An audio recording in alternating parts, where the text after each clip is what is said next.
तो यहाँ पर देखो, if one angle of a parallelogram is 36 degree less than twice its adjacent angle. ठीक है, एडजेसेंट एंगल है यानी जिसकी एडजेसेंट एंगल उसे बोलते हैं जिसकी वन साइड कॉमन होती है। Then find the angle of parallelogram. ठीक है, तो हमें पैरेललोग्राम के सभी एंगल्स फाइंड आउट करने हैं। ठीक है, क्वेश्चन आपने रीड कर लिया है, आइए करना शुरू करते हैं। तो यहाँ पर बच्चों मैं भी इसको एक फिगर से बता देता हूँ। देखो यहाँ पर इस तरीके से, ये मैं हाथ से फिगर बना रहा हूँ, तो हो सकता है कि फिगर थोड़ी सी टेढ़ी मेढ़ी बने, तो इसको इग्नोर कर दे क्योंकि मैं हाथ से बना रहा हूँ। तो यहाँ पर बच्चों मान लीजिए ये एडजेसेंट एंगल है। ठीक है बच्चों, यहाँ पे क्या ये एडजेसेंट एंगल है, तो इसमें लिखा है कि वन एंगल की तो मेजर पता लग गई। क्या पता लग गई? जो दूसरा एडजेसेंट एंगल है ना, उसके ट्वाइस से 36 डिग्री कम है। अगर ये मान लीजिए ये एक्स का है, ठीक है बच्चों, तो ये एंगल कितने का होगा? 2x। ठीक है, और माइनस लेस है तो 36 डिग्री का। इस तरीके से आएगा बच्चों, ये समझ में आ गया? आइए लेट कर लेते हैं पहले इसको। Let ABCD is a parallelogram.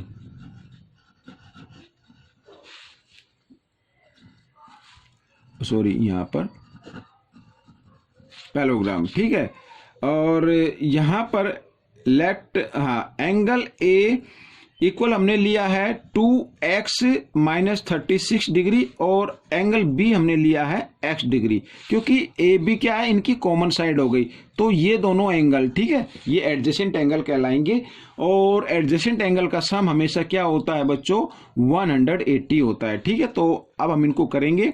तो एंगल ए और प्लस एंगल बी, ठीक है, इनका सम क्या होगा? 180। यहां पर मैं लिख देता हूं एडजेसेंट एंगल। ठीक है बच्चों, तो आपको करना कुछ नहीं है, सिर्फ आप एडजेसेंट एंगल लिख सकते हैं या sum of interior angle of same side of the transversal line. वो कैसे? क्योंकि पैरेललोग्राम की एडी पैरेलल होती है बीसी, अपोजिट साइड पैरेलल भी होती है, इक्वल भी होती है। तो ये दोनों पैरेलल लाइन हो गई और साथ ही एक ट्रांसवर्सल लाइन हो गई, तो एक ही तरफ बने ना इंटीरियर में, तो इनका सम भी क्या होता है? 180 होता है। या आप सीधा लिख सकते हैं एडजेसेंट एंगल, जैसे मैंने लिख दिया एडजेसेंट एंगल। ठीक है बच्चों, ऑफ पैरेललोग्राम, इस तरीके से। तो यहां पर ए की वैल्यू बच्चों आ रही है 2x माइनस 36 और प्लस बी की वैल्यू है x इज इक्वल टू 180। तो आइए ऐड कर लेते हैं 2x और 1x, 3x हो गया और इक्वल 180 डिग्री। यहां पर डिग्री का साइन, ये माइनस 36 है इधर, इसको इधर लेके आएंगे तो प्लस का हो जाएगा। आइए इसको ऐड भी कर लेते हैं, 6 का 6 आ गया, 8 और 3 होता है 11, कैरी 1, 1 और 1 2, इस तरीके से।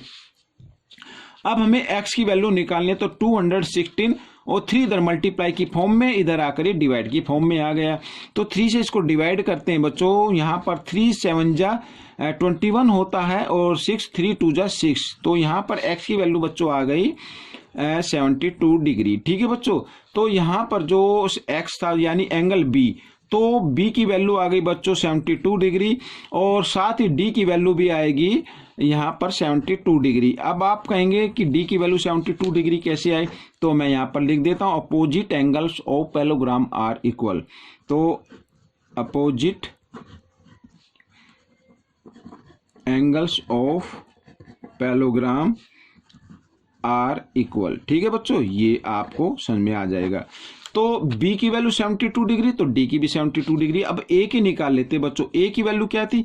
2x माइनस 36 था। ठीक है, तो यहां पर एंगल a इक्वल, तो 2 इंटू यहां पर x की जगह x की जो वैल्यू आई है वो लिखेंगे और बाद में 36 को माइनस कर देंगे। तो 2 2 जा 4, 2 7 जा 14 और इसमें से हमने 36 माइनस किया तो आ गया बच्चों, देखो 4 में से 6 तो माइनस होंगे नहीं, यहाँ से बोरो लेंगे। 14 में 6 माइनस किया 8 और यहाँ रह गया 3 में से 3 0 और 1, तो 108 आ गया बच्चों। तो एंगल ए भी 108 डिग्री का है और साथ ही एंगल ए के अपोजिट आता है एंगल सी, यहाँ पर ये सी, तो ये भी आएगा 108 डिग्री का बच्चों। ठीक है, ये भी क्या है? अपोजिट एंगल है। आप फिगर में मैं आपको दिखाता हूं, ये देखिए ए के अपोजिट है सी, तो अपोजिट एंगल ऑफ पैरेललोग्राम क्या होते हैं, इक्वल होते हैं। तो हमारा आंसर निकल गया ये और ये। ठीक है बच्चों, ये क्वेश्चन आपको कैसा लगा मुझे कमेंट्स में जरूर लिखें और इसमें से सीख कर आप दूसरे बच्चों को जरूर सिखाएं। मिलते हैं अगले पार्ट में, तब तक के लिए धन्यवाद।